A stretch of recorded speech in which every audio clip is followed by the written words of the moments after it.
Welcome to This Week in Money. I'm Jim Goddard.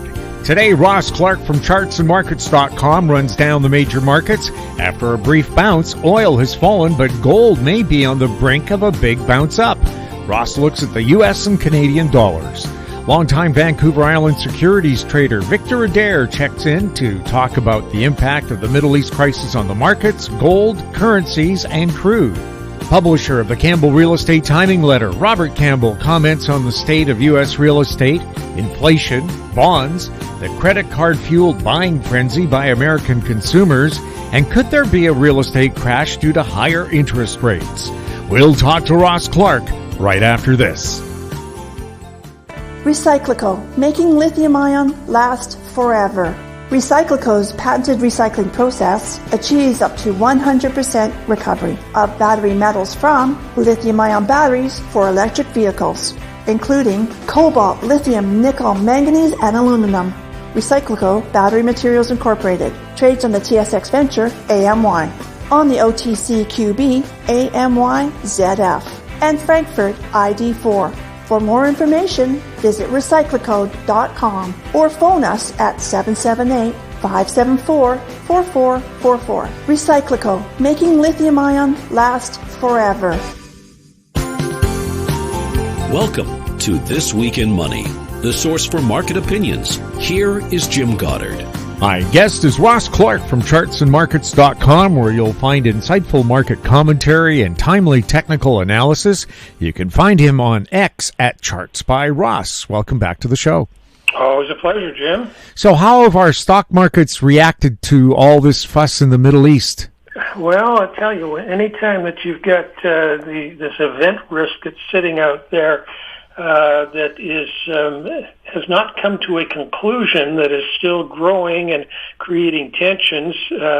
Initially it creates a flight to quality, a flight to safety, and then as the situation fails to resolve, then it continues to just stay as an underlying thread of issues. So the markets which were immediately affected were definitely the stock market, the bond market, the gold market, and then as this week has progressed, we have seen a continuation of the move in terms of this flight to quality, especially over in the precious metals.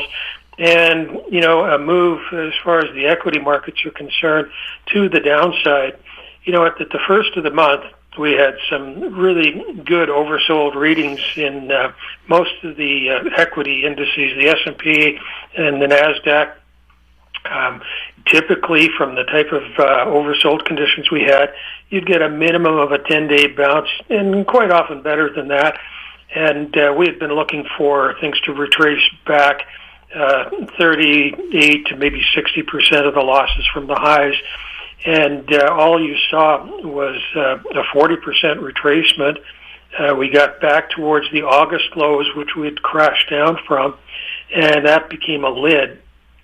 So this type of a rolling top pattern that we've got in here, the style of this one is such that once you lose momentum, as we did in the middle of this week, you go right back down, and you take out that supporting low, which was back on the 1st to 2nd of October.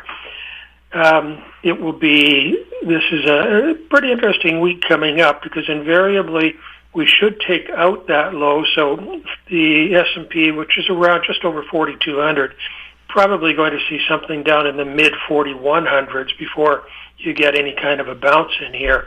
And the quality of that bounce will give us a pretty good indication of how the seasonal characteristics are coming into play, because this is the optimum week coming up, the 20th through the end of October, to end up with the base from which you get your good seasonal push. So we'll be looking for some good opportunities the early part of next week to see if this market stabilizes at all. Mm-hmm. What's going on with crude? Crude got, as you would expect with what's going on in the Middle East, we had a pretty good run here. The pop initially up to $90, and it has held the bulk of that this week. Looks as though this may be the top of the bounce there. You got to remember, we were at 95 back in September, crashed down to 82. And we're just in this thrashing mode right now. But the upside bias, I think, is still in place, but not with a lot on the upside. The key is that we're going to end up seeing this, doing a lot of backing and filling. I wouldn't be at all surprised that we're back down, retesting that $83 to $82 level in the next week or two. Did gold have a big pop? Gold has been having an excellent run. So it got the initial push in the first couple of days after the attacks on Israel. And the movement since then was such, we had a very small pause and then came to life again.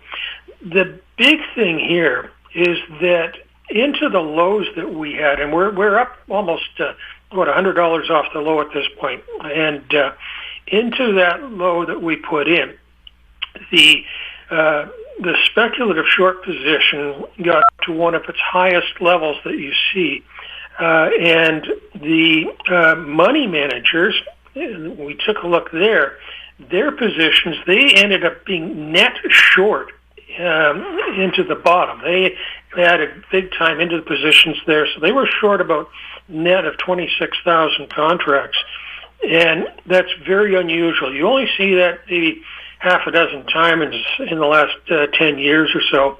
Each one of those produced a very good low, and it wasn't until that position got back above 100,000 net long position that you ended up seeing the top of the gold run. Well, as of this week, that number has turned from being, say, down at 27,000 net short. We're only 15,000 net long as of Tuesday's data. Now, that may have changed a bit in the final 3 days of the week, but there's still room on the upside. The other thing that we've been looking at and talked about is this large consolidation pattern that we've had under the $2,100 level, and how that correlates quite well with the difficulties we had getting through the $200 level back in the 1970s, and then again in 1970 and 2009 when we were breaking out. So this pattern, this has very similar structure, and when back in the spring we were talking about it. It needed time to develop. And once it did, and we finally got a breakout, it could be a very exciting move on the upside. Well, we're just I think it's still in the stages of not quite having the big breakout, but we've got all the makings of it. So maybe one short pullback in here in the next week or two, and things could be ready for some pretty good action on the upside. We've got we're happy with the measurements on the upside, so that's the type of thing that we will be giving to subscribers. What's going on with the U.S. and Canadian dollars? Well, the U.S. got a little bit of a lift initially off things with the Middle East war here, but did not manage to really have any follow through. It was a quiet week this week after that little pop last week. Maybe that's another reason why the gold market was able to go. It wasn't fighting against a strong U.S. dollar. The other thing is that the bond market in the U.S., if we look at the TIPS, the inflation-protected notes, they bottomed out about a week ago and put in a double bottom.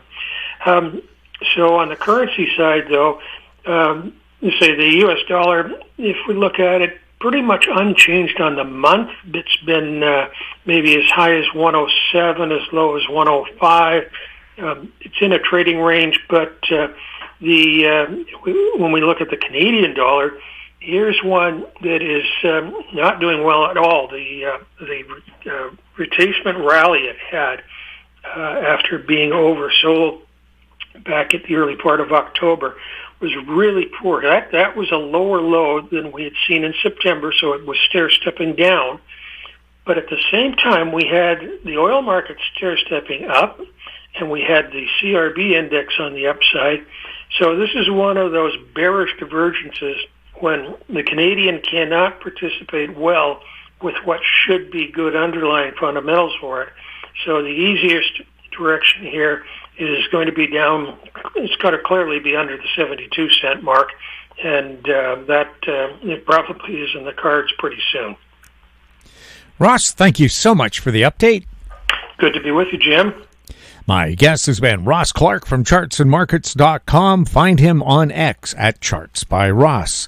Coming up, Victor Adair next on This Week in Money. Always consult your investment professional before making any investment decision.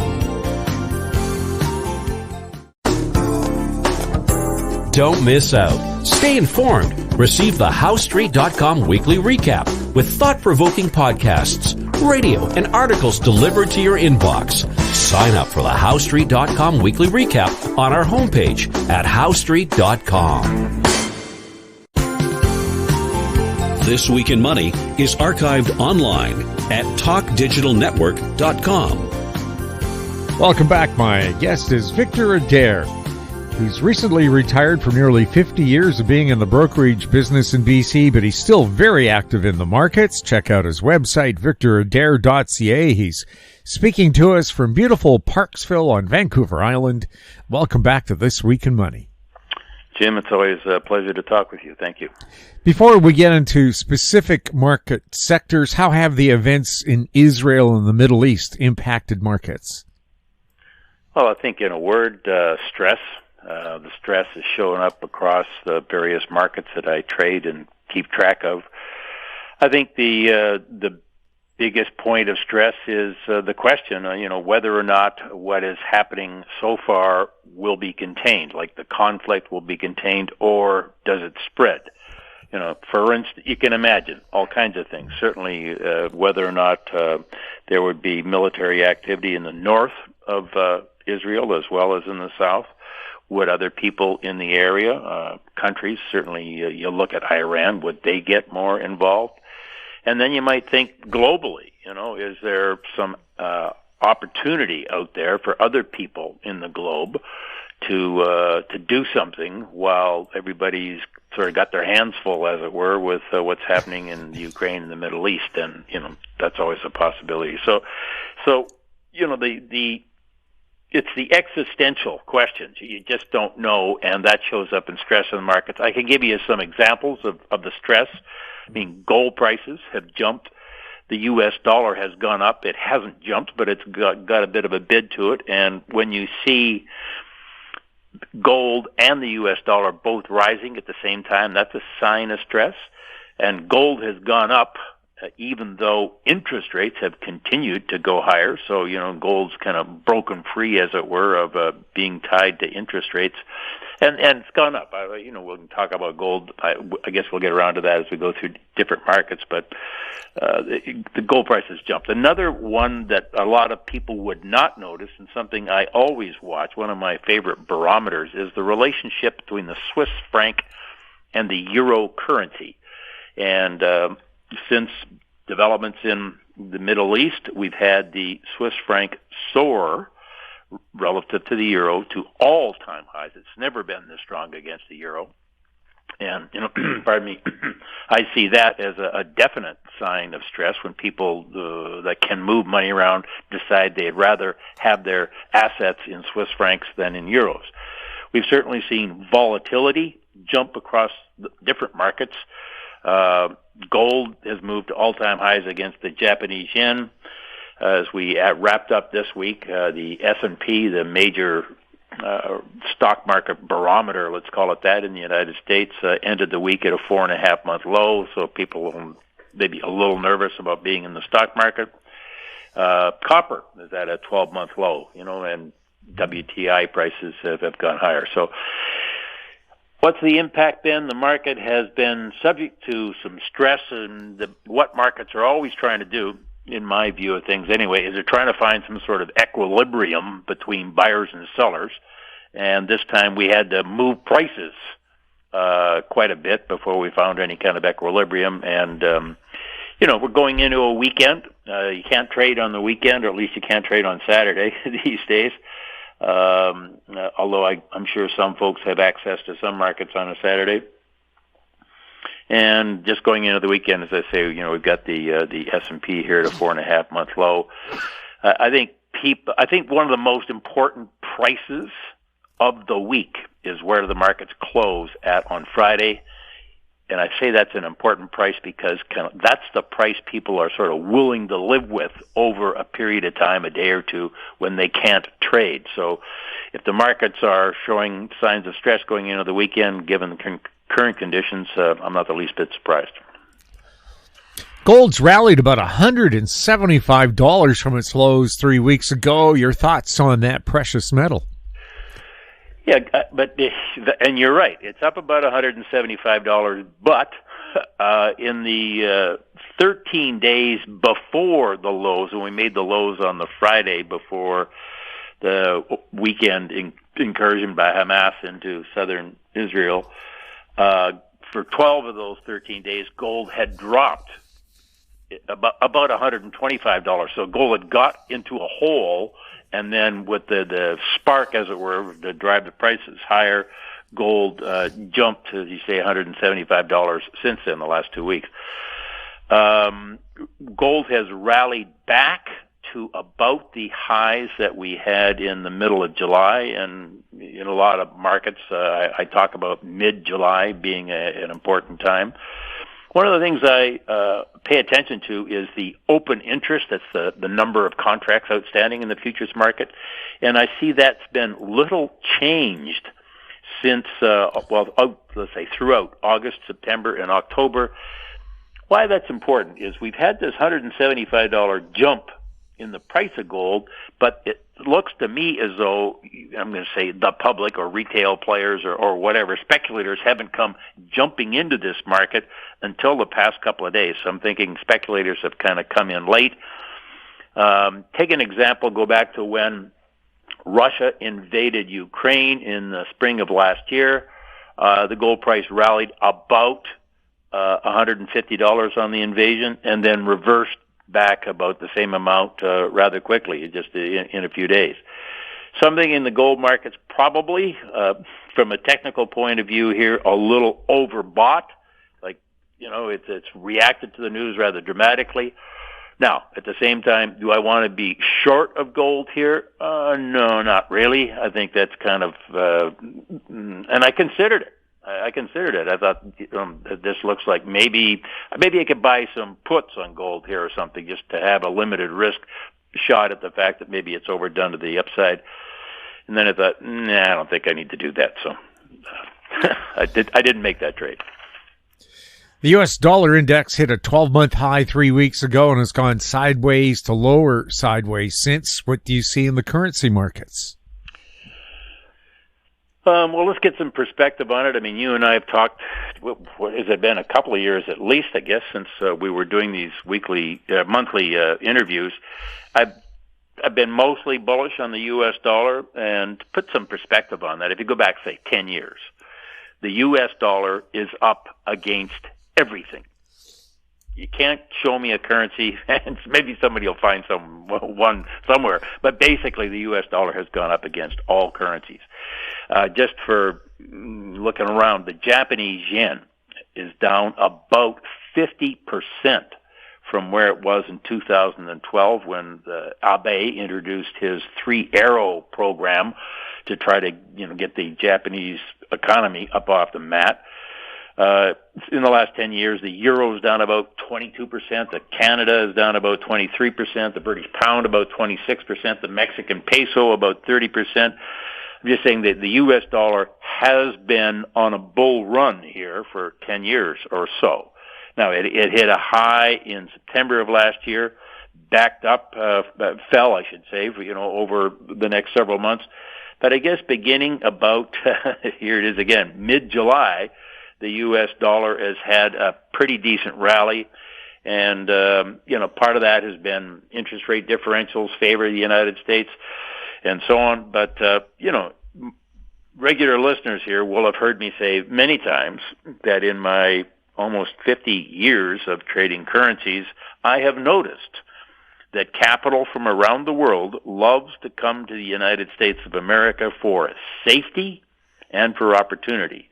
And certainly lately, the U.S. dollar is getting a safety bid. Now, I mentioned earlier about the euro and the Swiss franc. The Swiss franc has been the second strongest currency in the world over the past 10 years. And I would say here in the last, since the events started to happen 2 weeks ago in Israel, we've seen the Swiss franc is the strongest currency in the world. It has gone up against virtually everything, including the euro and the U.S. dollar. Now, I pay a lot of attention to the currency markets, and I pay a lot of attention with my trading to how different market sectors move relative to other market sectors. I'm a little intrigued here that realistically, the U.S. dollar, the first couple of days that we got back to trading after Hamas had gone into southern Israel, the U.S. dollar actually weakened. But going into the past weekend here, I saw the U.S. dollar get rather aggressively bid, as gold was also getting aggressively bid. And again, this is that weekend issue where how do you want to be going into the weekend if you can't unwind a trade? And the market was basically saying, we don't want to be short the U.S. dollar. So I think that's kind of the impact I'm seeing anyway in the foreign exchange market. Swiss franc and the U.S. dollar are the preferred place to be. The dramatic rise in bond yields lately has got a lot of media attention. Why are yields rising, and what impact is that having on the markets? Yeah, this is, I tell you what, I look at a lot of financial market comment. I subscribe to various services, and everybody is in a flap over what's going on in the bond market, and it has been a major move.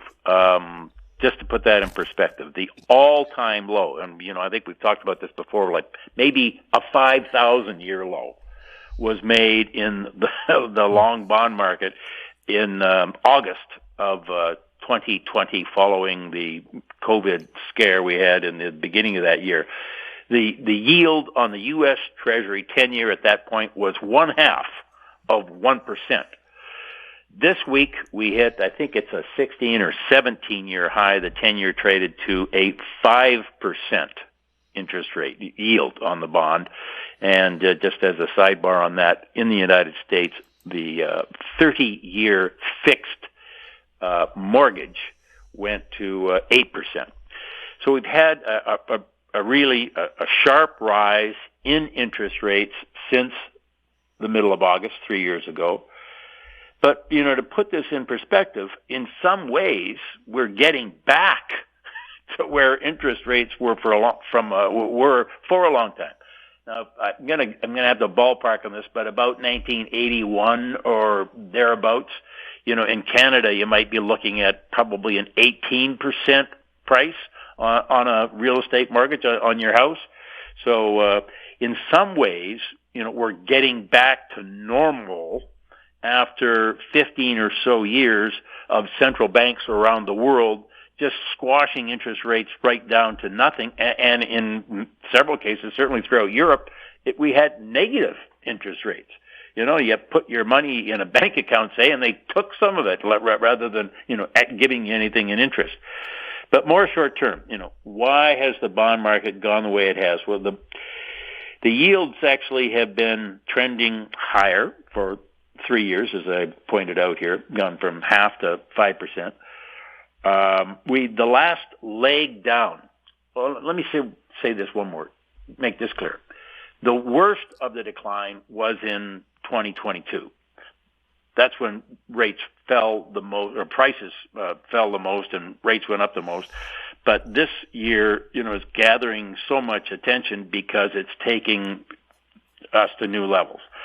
I think one of the reasons that the yields have gone up is the market has been anticipating that a recession would come along. Businesses would slow down. Unemployment would go up.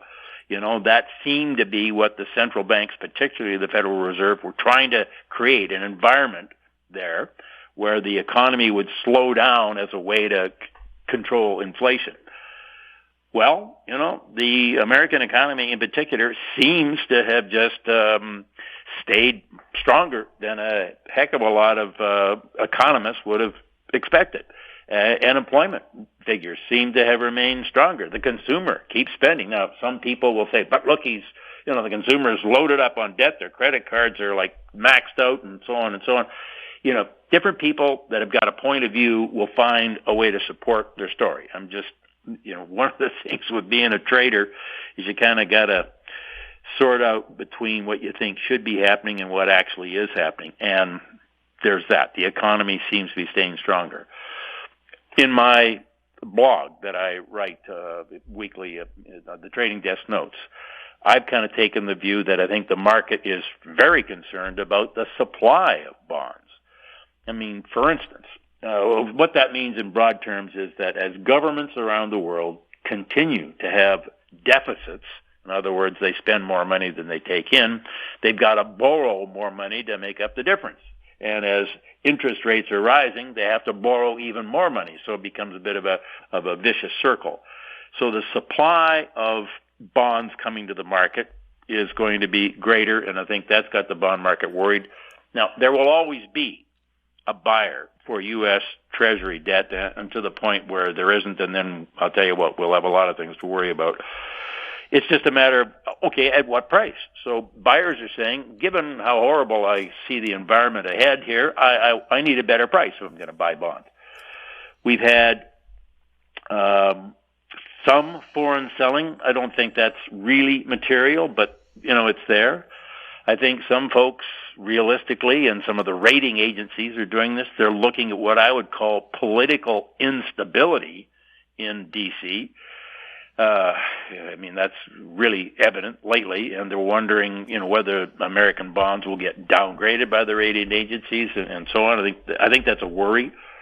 Biden has just proposed another $105 billion package to provide funding for Ukraine, Israel, border defense, and various other things. And, whether or not that'll find its way through Congress, who knows?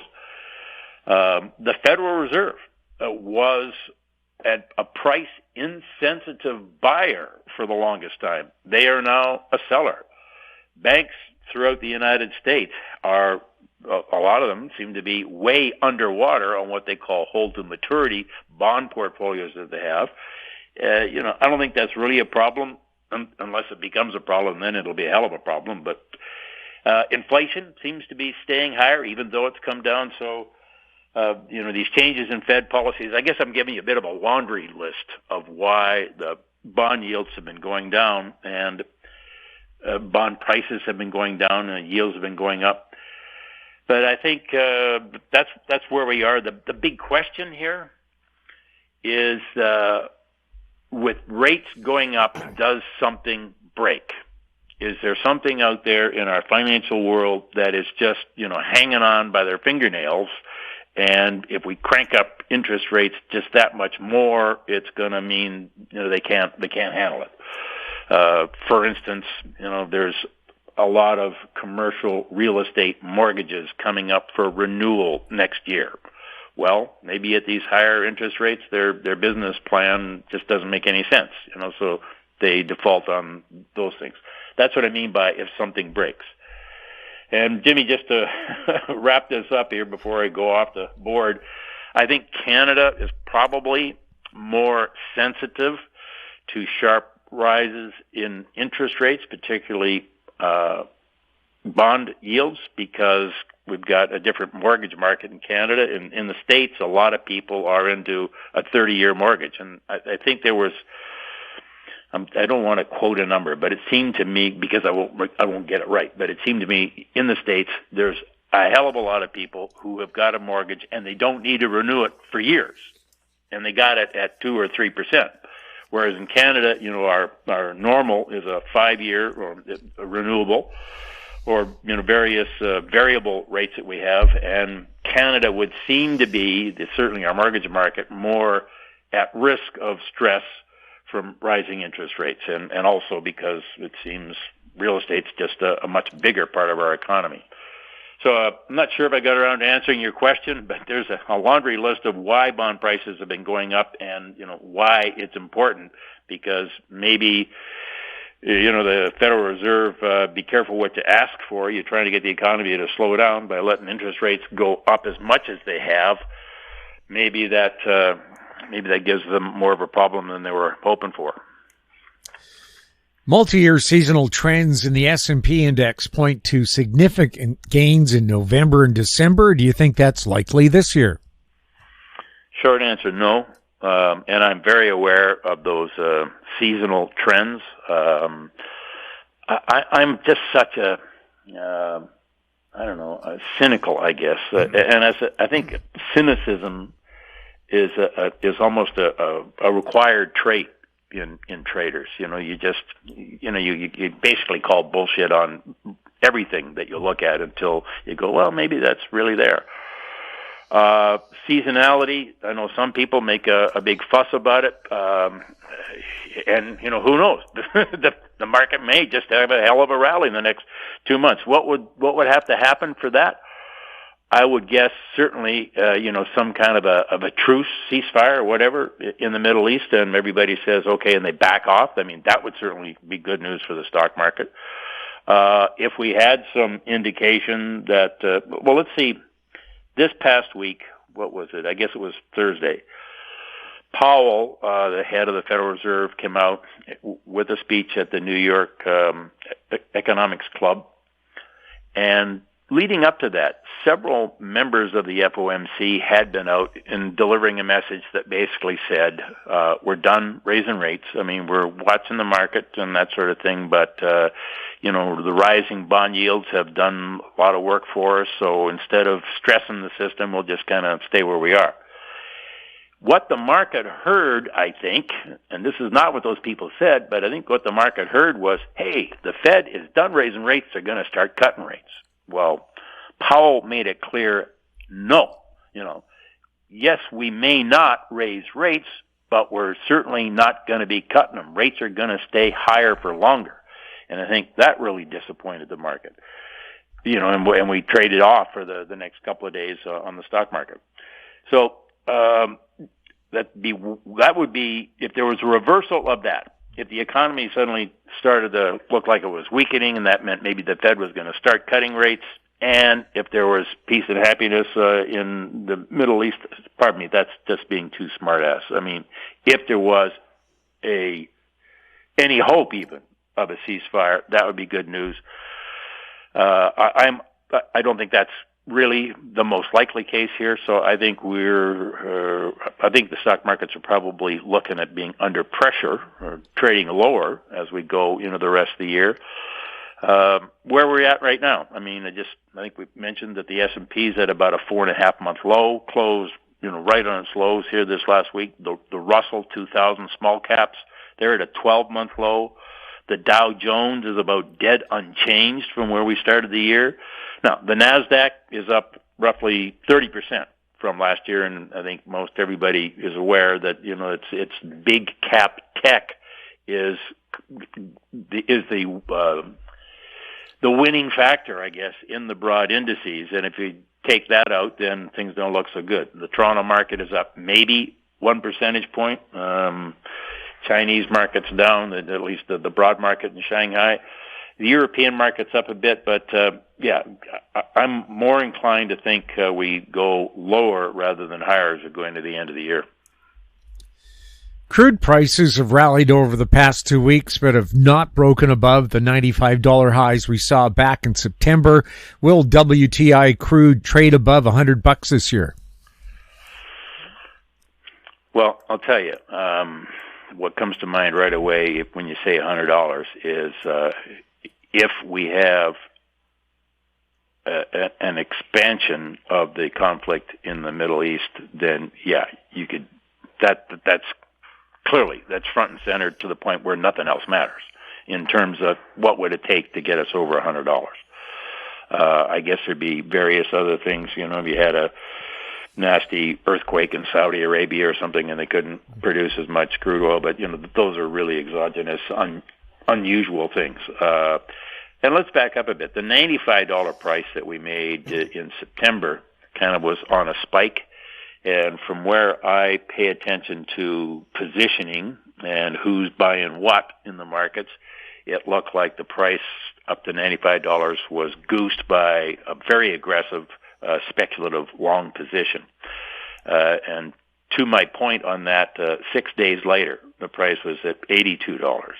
And there had been sort of no material change in any discussion about the supply-demand in the WTI market.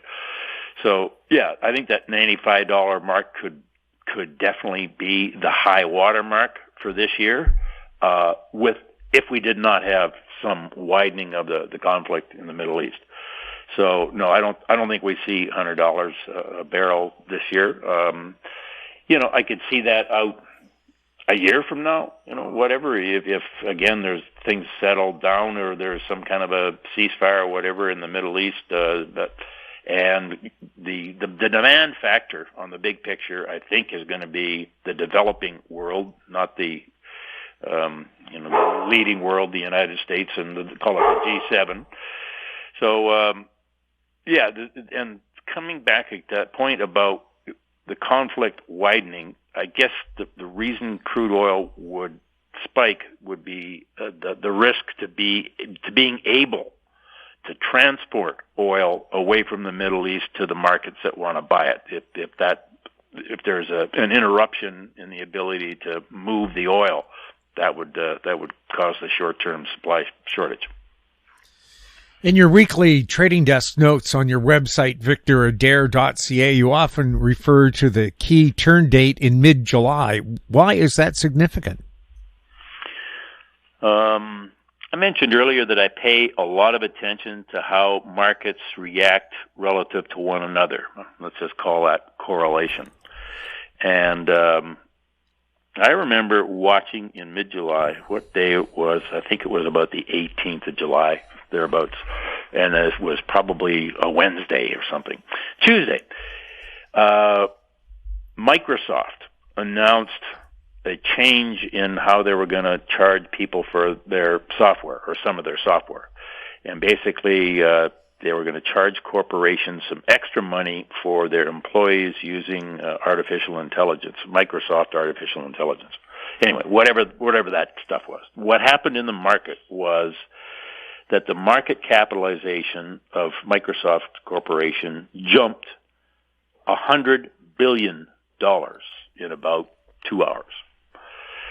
And I thought, holy mackerel, look at that. I mean, honestly, that was only like a 5% increase in the market cap because Microsoft is such a big company. But it was just that's $100 billion in 2 hours. And the irony is that $100 billion gain was all gone 3 days later. That gain in the share price of Microsoft that day took Microsoft to all-time highs, and Microsoft has never been that high. Again, it's traded lower since then. The NASDAQ, either that day or a day or two later, made its high for the year and has come back down. The S&P certainly was a couple of days later, made its high for the year and has come back down. Look at a whole lot of things. In the foreign exchange market, the U.S. dollar traded to a 15-month low in the middle of July and has now risen about 6 or 7%.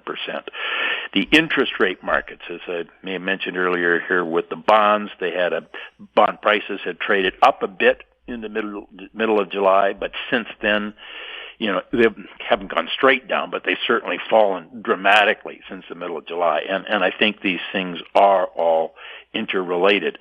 So, yeah, a key turn date to me, my definition of that is that a number of different markets all change direction on or around the same date, maybe a day or two here or there. And if you go through, as I do, with my trading computers here, I look at hundreds of charts, everything from different individual stocks to currencies to different kinds of credit markets and on, commodity markets. If you go through and look at a whole bunch of charts, you would just be amazed at how many markets changed direction in the middle of July. So, what happened then? I don't know really that you could say there was one thing that happened, but I would say maybe the granddaddy of them all was the Microsoft event I just told you sort of was the key on the thing. But I think maybe the big change in the background was that's when interest rates just started to grind higher and higher and higher. And, but these other things, the U.S. dollar rising, stocks going down in that environment is not unusual. Given the recent dramatic and sometimes violent moves in the markets, do you change how you trade? Yes, actually. I'd say what I do is I'd pull my horns in, to put it in the vernacular. When you get into an environment, it's almost like you don't know where you are. You were wandering along and all of a sudden the lights got turned out. So, you don't run in any direction, okay? Maybe you start to try to feel ahead with a foot or something one way or the other, put your hand out, so you can touch a wall. That's just, and I think that's just off the top of my head, that example, but it suddenly feels like, you've got no idea where you are in terms of risk. So, I pull my horns in. Now, specifically, the trading that I've done here the past couple of weeks, I guess maybe about 3 weeks or so ago, I decided, I had this idea that maybe the bond market had been beaten up enough, and I started to try to pick a bottom in the bond market. And I think I made about 5 consecutive trades trying to pick a bottom in the bond market, and all of them were small losses. And I finally thought, what am I doing here? And so I backed away from that. I bought the gold market on the low day, the Friday, before we knew anything had happened that started to happen in Israel on the Saturday. And I just bought gold kind of not on a whim. I mean, it was more than that. You as a trader, you develop, I think, some level of intuition as to what's going on. Not that I thought that there was going to be anything like what happened in Israel. It just, as I said, the gold market had been down 12 of 13 days. I thought it was just really beaten up. Everybody hated it and all that sort of thing. So I bought gold. I stayed with that position until, I don't know, there were 10 or something days, and had a $125 or so rally, I guess, in my favor. I got out of gold this week. I just thought, it's overdone. And I guess it was Wednesday. We had rallied about $30 and then started to fall back from that. And I thought, okay, my objective here with trading is not to, buy the lows and sell the highs. I just try to get on board something and make a profit and then move on to something else. And so no one trade is really all that important. So anyway, I was long gold, got out of it, and thank you very much. My current positioning coming into this weekend, I am short of the S&P. I've been probably a little predisposed to be bearish here, certainly since, again, Hamas went into Israel. I was amazed that the stock market the first couple of days after that had happened had rallied. I thought it was maybe a follow-through on the market, thinking that the Fed stopped and the next thing they'll do is start to cut rates. So for the past year, I guess I've been writing in my blog that the market would see something like that from the Fed as a green light special to buy stocks. So it's like, doesn't matter what's going on in the Middle East, the Fed's going to do this, so you got to be along the stock market. I probably took a couple of pokes to the stock market back then and took some small losses, but now I'm short, I'm on side, and I think with the market closing right on its lows this week, I'm happy to have that position into the weekend. Victor, anything else we should be keeping a close eye on right now? Oh, boy. Well, I keep a close eye on a number of markets. That's what I do. I guess this is a time when it's the things you just don't expect come along. I mean, I obviously it seems as though the Israelis themselves didn't expect this from Hamas. It set off what may be the first part of a chain reaction across different markets. I think the key thing for me is I am just being cautious here. My analogy here to be, somebody turned the lights out. You just don't know where you're at, so go easy.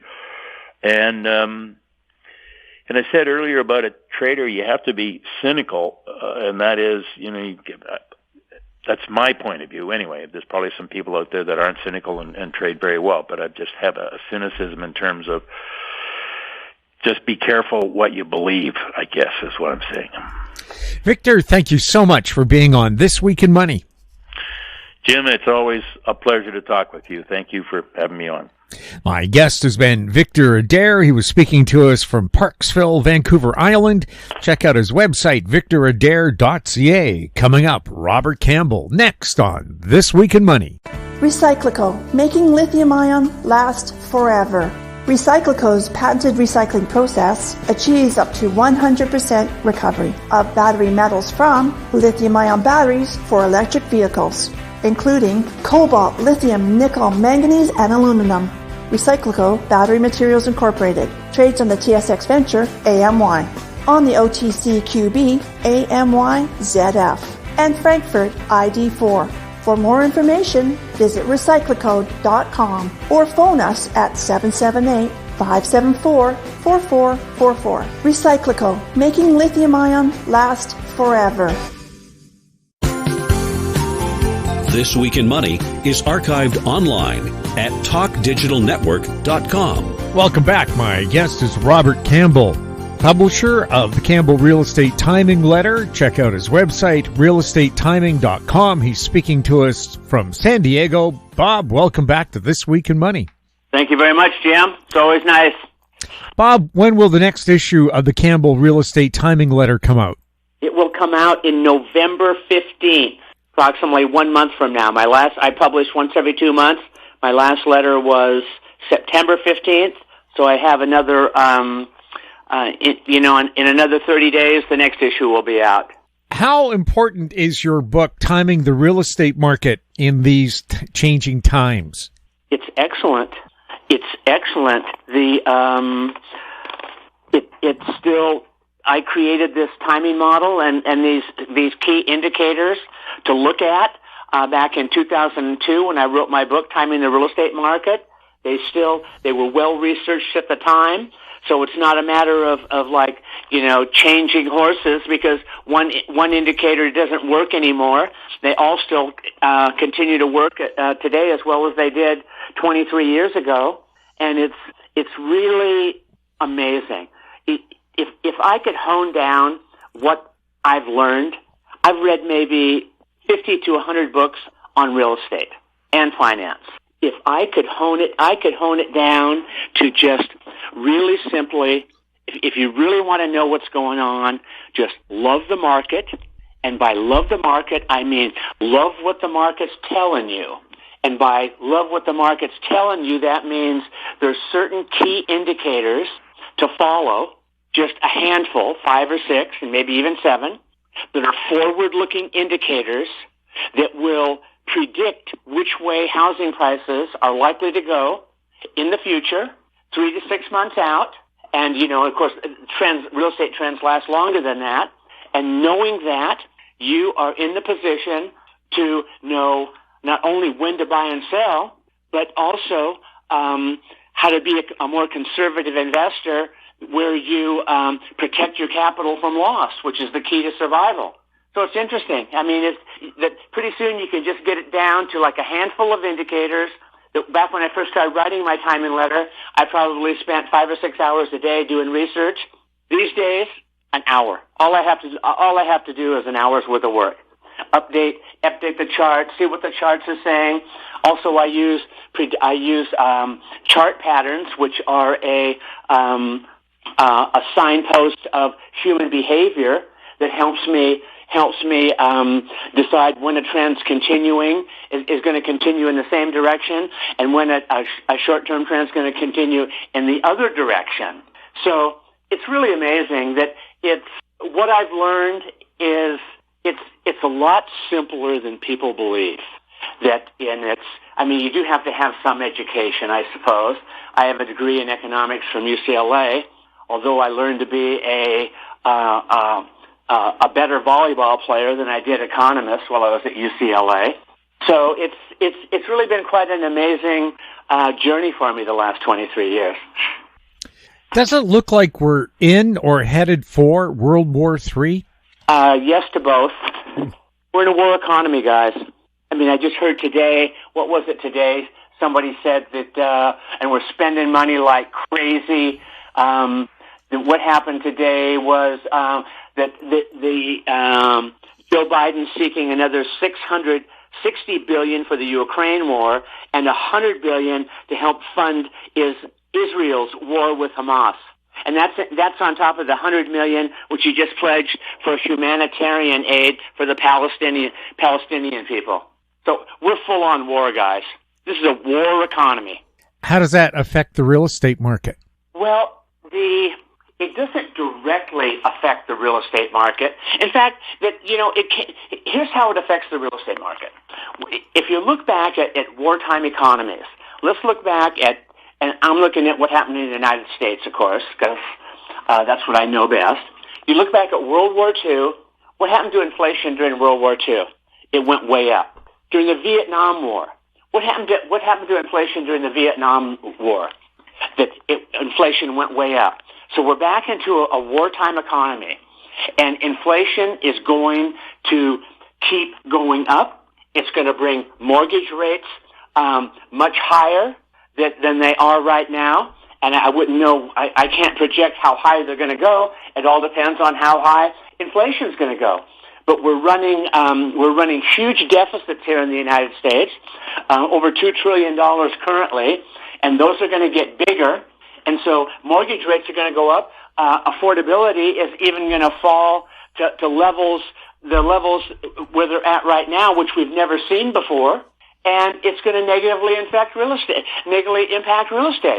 And here's the biggest problem with high inflation and high interest rates. With respect to the real estate market. Real estate is an illiquid asset, and when mortgage rates get really high, credit becomes unavailable. It's hard to get credit to finance a house. And real estate, the real estate market is driven primarily by credit. That for every person that pays all cash, there's 10 people that have to go out to the bank and get a 80 or 90% loan, whatever the case may be. And so credit becomes unavailable because of the fact that nobody can afford a house. So it's unavailable, and housing prices decline, especially when you adjust for inflation. Could stock markets head higher into 2024, 2025, and even 26? Yeah, they can. I'm not nearly as good at predicting stock market cycles as I am real estate cycles. In fact, I would say, comparatively, I'm 5 times better at predicting the real estate markets than I am stocks. But stock markets could go higher. They can go higher for a variety of reasons. And interestingly, I just found out. I was just looking at some charts on Argentina. A year ago, the inflation rate in Argentina was 40%. Today, currently, it's 135%. Guess what the stock market's done since that period of time? The Argentine stock market. It's gone up 130%. So when you get into super high levels of inflation, guys, the stock market is a good place to invest, not for capital gains, but to preserve your capital. The stock market's a crazy animal. And it's driven by way more volatility than the real estate market, and that's why I like to stick to what I know best. So I stick with real estate. Do you think gold is more of a storage of wealth than a speculative market? I do. I think that especially if you take a long-term view of gold, and even though I'm not a long-term buy and holder of anything, I am a long-term buy and holder of gold because to me, it's a cash asset. To me, you can hold the asset in your hand. It's very liquid. If you have a gold coin, you bought a gold coin 20 years ago, and you need the cash, you can take it down to a coin store and get cash immediately. You can take it with you. If you want to move somewhere, you could put your single gold coin in your pocket and move it with you. You can't do that with a house. And if you own physical gold, which is what I suggest people do, that it's off the grid. If you buy it properly, it's off the grid.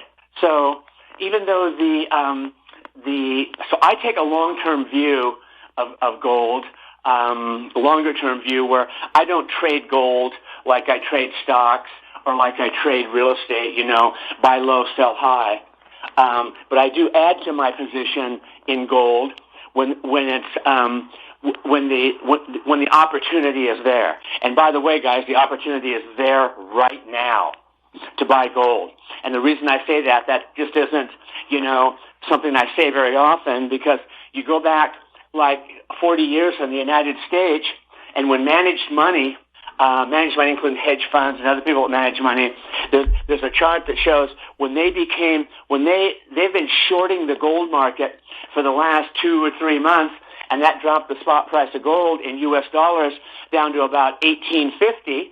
And then all of a sudden the trend reversed. They were net short way more than they're usually.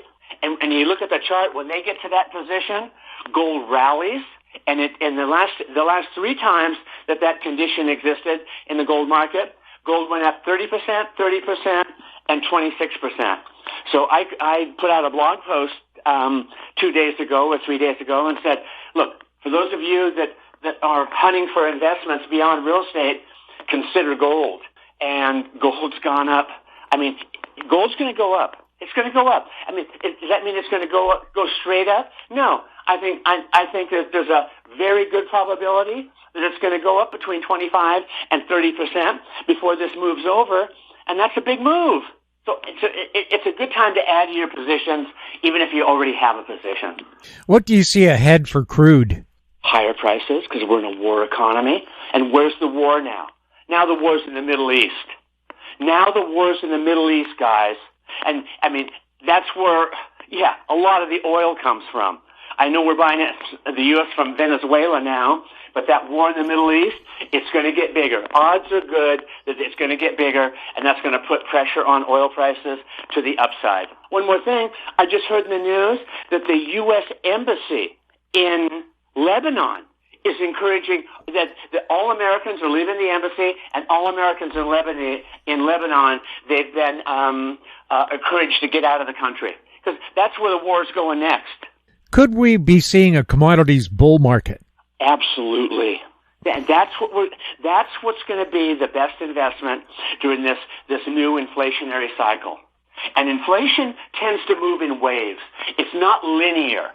Everybody thinks, oh yeah, inflation's coming down. Yeah, inflation did come down from 9% to whatever it is now, 4 or 5. I don't even pay attention because it's a completely fake number. And now all of a sudden in the last month or two, it's starting to tick higher. And it's going to go higher. So now we're back on the upside of inflation. Inflation isn't something that comes and goes like a summer storm, guys. When you get into an inflationary economy, it hangs around for a long time. Let's say 5 years. So we're just in the beginning of this. We're in the first year and a half of probably a 5 or 6 year cycle where inflation is going to be a problem. What is a debt hypercycle, and could we be in one? I believe we're in a debt hypercycle. Because right now, the U.S., the national debt in the United States is currently $33.6 trillion. It is increasing at the rate of $1 billion per hour. Per hour. So that means in the next 45 days, the debt will go from $33.5 trillion to $34.5 trillion. 45 days.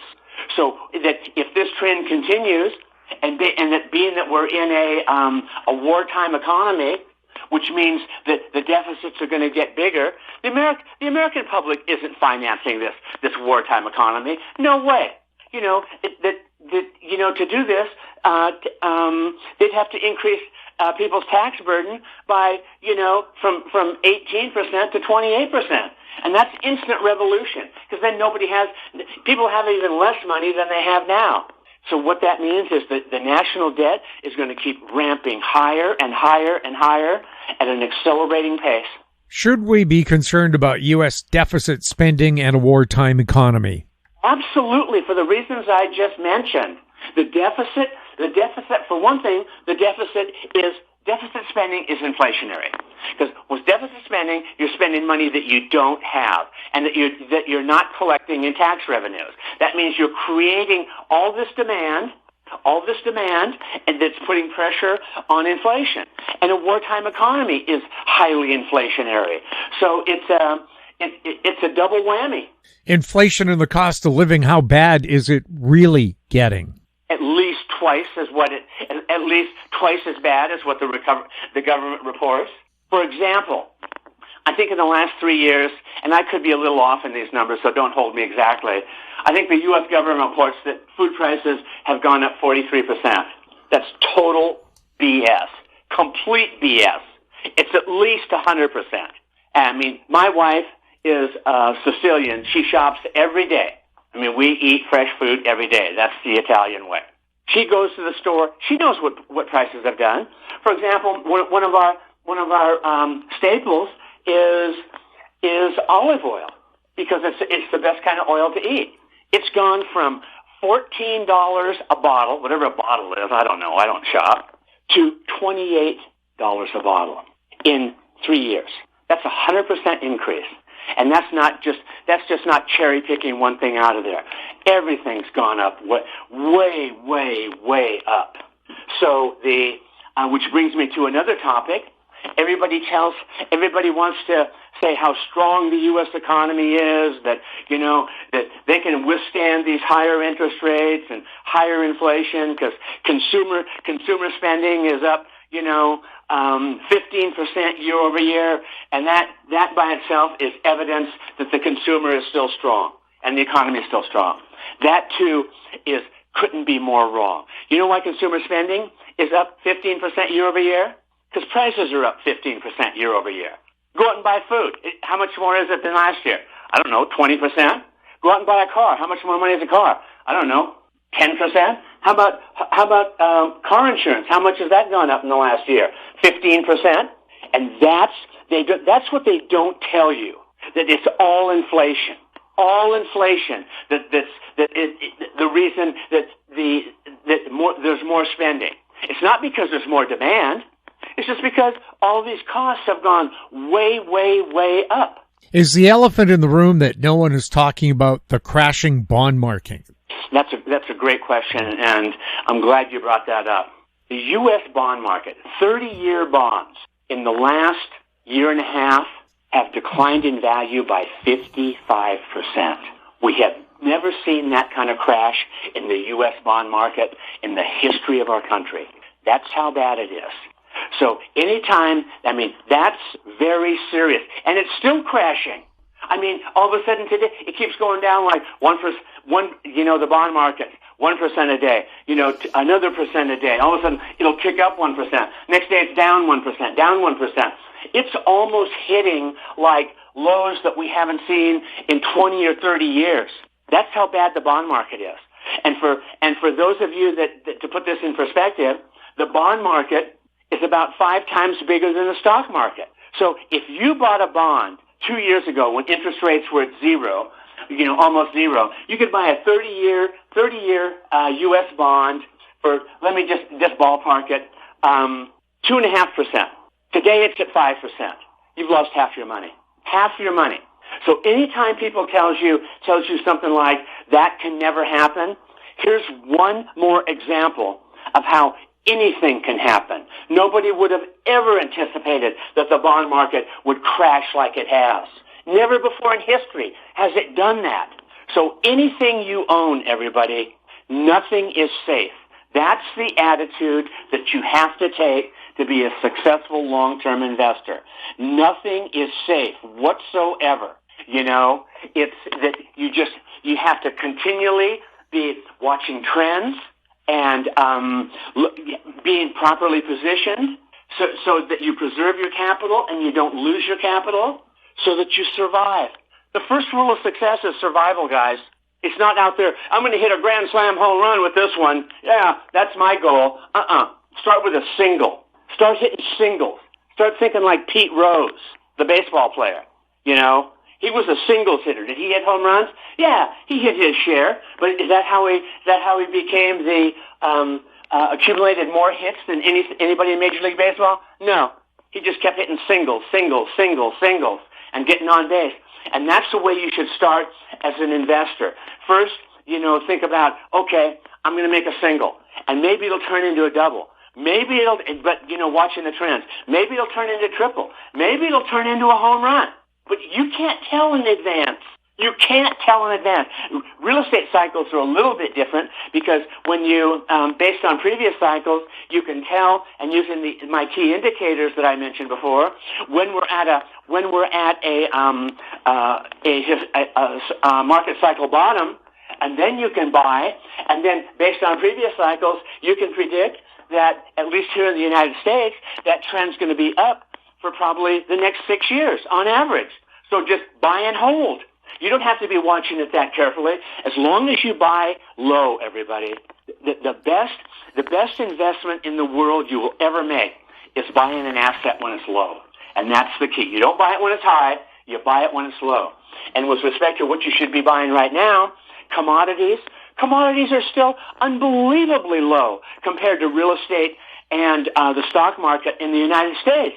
So I don't care if it takes a year or whatever for the price appreciation to catch on.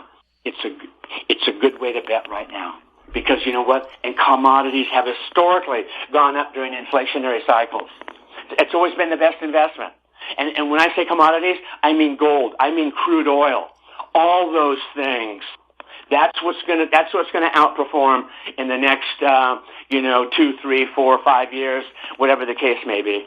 In reality, is the U.S. economy strong? No, it's not strong. It's weak. In fact, and the reason I say it's weak, that's just not something that I pulled out of the air. Credit card delinquencies are on the rise. Credit card debt is at an all-time high. All-time high. So you start to wonder, if the U.S. economy is so strong, you know, where the consumers are strong, they're spending like crazy, why do they need to go into debt on their credit card, where the average credit card interest rate right now is 21%? And not only that, delinquencies are rising right now. In addition to that, foreclosures and notice the defaults in the real estate market are steadily rising. So major alarm bells are going off for many aspects of the real estate market and the U.S. economy right now. Is the constricting of credit likely to continue? Yes, that's what happens. That, you know, right now the banks are constricting credit. And what they do especially in the case of real estate, they're real loose with their credit during the booms, and then when the busts start, even though the bust is still the real bust still hasn't gotten underway, but it will, then they start restricting credit. And based on the statistics that I've looked at, banks are extremely restrictive right now. They're afraid, and they should be afraid. Is consumer debt becoming a problem? Yeah, I mean, the consumer debt from a standpoint, all I can comment on is credit card balances, and they're ramping higher very rapidly right now. So for whatever the reason, if you have to borrow money at 21%, is that something you look forward to? No. So why are people borrowing money at 21% and keeping their balances high? Because they can't afford to live without doing that. Are real estate affordability and interest rates likely to cause a crash in home prices? 100%. You take a chart. Let me refer to California, where I live, and where the cycles are most extreme. And the reason you look at where cycles are most extreme is because that illustrates the point better than, like, let's say that you own real estate in Kansas or something. During a boom, home prices in Kansas may go up 5% a year, and during the bust they may go down 3%. In California, during the boom, they go up 150% and then fall 60%. And it almost takes them back where they are. But you look at charts as far as affordability, not only in California but the United States, and look at a chart pattern and just see what happens. You go, okay, and track housing affordability. Housing affordability, when it gets to certain levels, and it's at record lows in the United States at levels never seen before. In California, affordability is around 15% right now, which you go back and look at a 50-year chart. Every single time, without exception, that housing affordability gets in the range of 15% or lower, what happens? You have a real estate crash. And that's what's going to happen. People can't afford homes. They can't afford these levels. The average mortgage payment in the United States, I think it's gone up like 140% in the last 3 years. 140%. Guess how much the salaries, average wages have gone up by all employees in the United States during those last 3 years? 23%. And that's how affordability is measured. Because you know what? It's all about cycles of fear and greed. Because the greed takes it to levels that can't be sustained, and all of a sudden fear takes it over to levels where housing is really depressed, and that's the time to step in and buy. With the rise in mortgage rates, could life events have consequences? Oh, sure. Well, I mean, like right now, the only thing that's supporting housing prices in the United States, I mean, like you look at the key indicators that foretell what the market's going to do historically: existing home sales, new home building permits, notice of defaults, foreclosures, and interest rates. They're all trending negative right now. All trending negative. They're all sounding off alarm bells. So why has real estate just stayed flat for the last 12 months? Because there's no supply. But here's what's happening, guys. So supply and demand, even though demand is down, let's say in the last 1 to 2 years, let's say demand is down 50%, so is supply. So supply and demand are still in equilibrium. If all of a sudden so in other words, until the supply starts ramping higher relative to the demand, that's when housing prices are going to start going down in earnest. And I'll tell you, I've just reviewed the latest statistics from the National Association of Realtors, the California Association of Realtors, because they produce, the sales information. I look at building permits. I look at, month supply of homes for sale. Right now, with September data, the downturn in home sales is going to continue. It's not going to turn around. And the upturn in months available of homes for sale, which tells you supply, that's going up. And it's just not that I guessed about this. That's based on a chart pattern that I've used successfully in the stock market to trade the stock market. And it's called, 1, 2, 3 pattern. 1, 2, 3 trend reversals. 1, 2, 3 continuations. And people say, well, how can those chart markets be used in the stock market and the real estate market? Real simple, guys. Markets are markets. They're all human beings that are trying to predict the future. And you know what? It's just a different asset classes. And so with a combination of the key indicators I follow, that a few chart patterns that tend to be accurate, like, I'm not kidding, 80% of the time? 80% of the time, they're accurate. So that's a bet you have to make. And an understanding of the cycles of the last 50 years, because cycles repeat. Of course they repeat. They'll keep repeating because human nature never changes. Will fear and greed ever change? No. People get too greedy at the top, they get too fearful at the bottom. Therefore, the cycles will always be the same.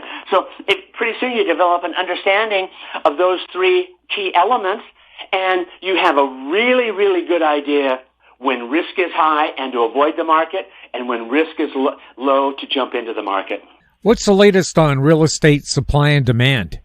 Well, it's that in the United States, it got to 3.3 months of supply. In other words, at current home sales, which are way down from the peak, maybe 50%, there's still only 3.3 months of supply on the market. But okay, so that by itself tells you something, that it's still low, that supports high, that at least high housing prices. Doesn't mean it's going to go up, but it more often than not means it's not going to go down.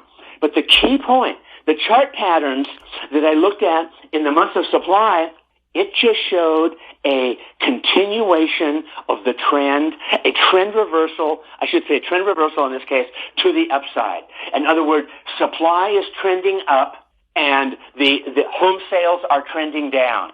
That combination right there means that housing prices are going to come under pressure, and when it goes, when it becomes when more and more supply hits the market relative demand, housing prices are going to come crashing down because of affordability. What's the latest on California real estate? What's California real estate? I think it's something like up 4% year over year, the median price home. I don't like median. I like Case-Shiller, which is same home sales. But off the peak, I mean, when you look at the markets in California peaked in May of 2022. San Francisco is still probably 6-7% off its peak. San Diego's probably 6-7%. LA maybe 5% off its peak. So in other words, that even though it appears that housing prices are trending up at this time, which they are based on median home sales and year over year, it's a bull trap, guys. It's a bull trap. And I talked about that in my timing letter. And what a bull trap is all of a sudden markets start heading down, and then the trend reverses to the upside. And people go, oh, the correction's over. Housing prices only in California only fell, 10 or 12%, and now they're rising again. You know what? And so they jump in the market. They go, now's the time to buy. And they're going to get trapped because that short-term uptrend started in January of this year is going to reverse to the downside, sometime in the very near future, and all those people that bought are going to be trapped. They're going to be trapped with losses, and that's what's going to happen to them. So you just can't look at short term in real estate. You got to look at long term, and you got to look at all the key indicators. And the 5 key indicators that I follow, they're all sounding alarm bells. Every one of them, except supply. Every one of them. So does that mean it's the time to get in the market? No. As a conservative, risk-adverse investor, it means it's a time to get out of the market. Can you tell when housing prices have actually hit bottom? Yeah, with the same indicators. Yeah, I use my same indicators. I use cycles, I use chart patterns, and I use my 5 key indicators,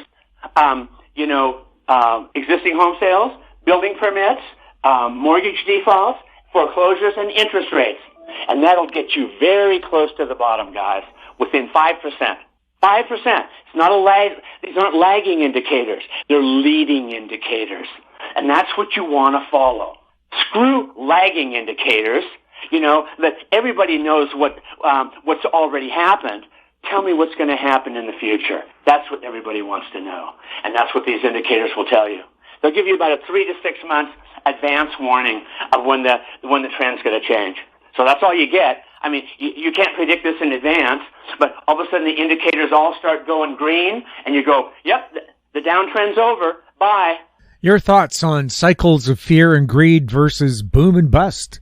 Well, they're the same thing. And as I mentioned previously, everybody talks about the boom and bust cycles. Do boom and bust cycles exist? Absolutely. What are they driven by? They're driven by fear and greed, human emotion, market psychology. Of course they are. A lot of people don't make that connection, but it's all about human emotion.